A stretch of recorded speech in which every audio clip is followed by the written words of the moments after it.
Au nom du Père et du Fils et du Saint-Esprit. Amen.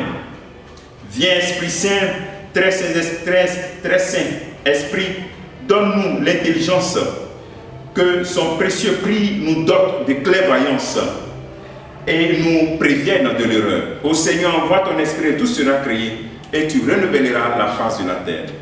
Bien-aimés dans le Christ, nous sommes aujourd'hui 27 janvier et la parole de Dieu qui nous est proposée est extraite de l'évangile de Marc, chapitre 4, versets 35 à 41. Et nous lisons. En ces jours-là, le soir venu, Jésus dit à ses disciples, « Passons sur l'autre rive. » Quittant la foule, ils emmenèrent Jésus comme il était dans la barque, et d'autres barques l'accompagnaient. Survient une violente tempête. Les vagues se jetaient sur la barque, si bien que déjà elle se remplissait. Lui dormait sur le coussin en arrière. Les disciples le réveillent et lui disent, « Maître, nous sommes perdus. » Cela ne te fait rien. Réveillé, il menaça le vent et il dit à la mer, « Silence, tais-toi. » Le vent tomba et il se fit un grand calme. Jésus leur dit, « Pourquoi êtes-vous si craintifs? N'avez-vous pas encore la foi? » Saisis d'une grande crainte, ils se disaient entre eux, « Qui est-il donc celui-ci pour que même le vent et la mer lui obéissent? » Acclamons la parole de Dieu. Louange à toi, Seigneur Jésus. Silence, tais-toi. Jésus dormait sur un coussin en arrière. Oui, quand la barque de notre vie est secouée par les tempêtes de la persécution, les tempêtes de la trahison, les tempêtes de la maladie, les tempêtes de l'injustice, les tempêtes des attaques injustes, on peut se dire, mais j'ai tout donné à Jésus. Jésus, il fait sa volonté. Mais pourquoi il laisse faire? Pourquoi il laisse faire? Il est dans ma barque, il est dans ma vie. Je cherche la cohérence de vie. Mais pourquoi permet-il cela? Pourquoi est-il silencieux? Pourquoi tant de persécutions? Pourquoi cette maladie? Pourquoi cette situation? En réalité, Jésus ne dort jamais. Il ne dort jamais. C'est une apparence. Il est toujours là. Le plus important pour nous dans cet évangile, Jésus veut nous amener à comprendre la chose essentielle.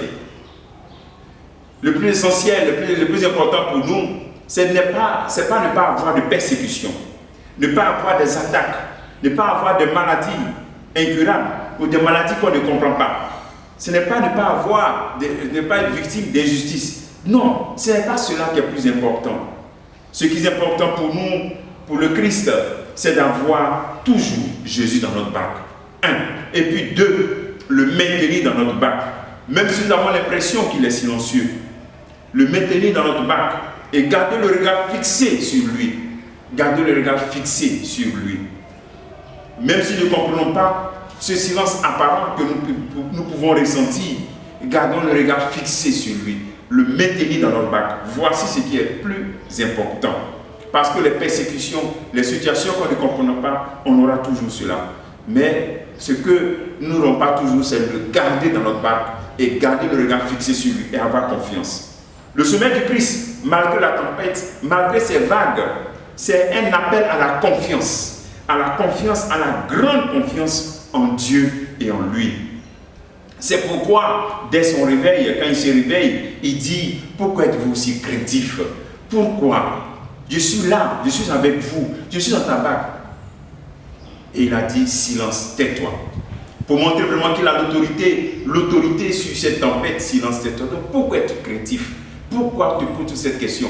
Mettez Jésus dans ta barque et puis garde la confiance en lui. Demande-lui plutôt d'augmenter ta foi. Je suis là. Je suis dans ta barque, dit le Seigneur. Je suis dans ta vie. Je suis dans ta barque. Cela devrait te suffire. Si tu as le Christ, tu as tout. Alors, il dit silence, tais-toi. Et lorsque nous avons Jésus dans notre barque, il continue, il dit toujours silence à toutes ces situations qui viennent déranger notre vie. Alors que le Seigneur te bénisse en ce jour, comme travail que tu pourrais faire, c'est de te demander pardon pour les fois où tu as douté en pensant que Jésus dort, qu'il ne t'entend pas, ou bien qu'il t'a oublié.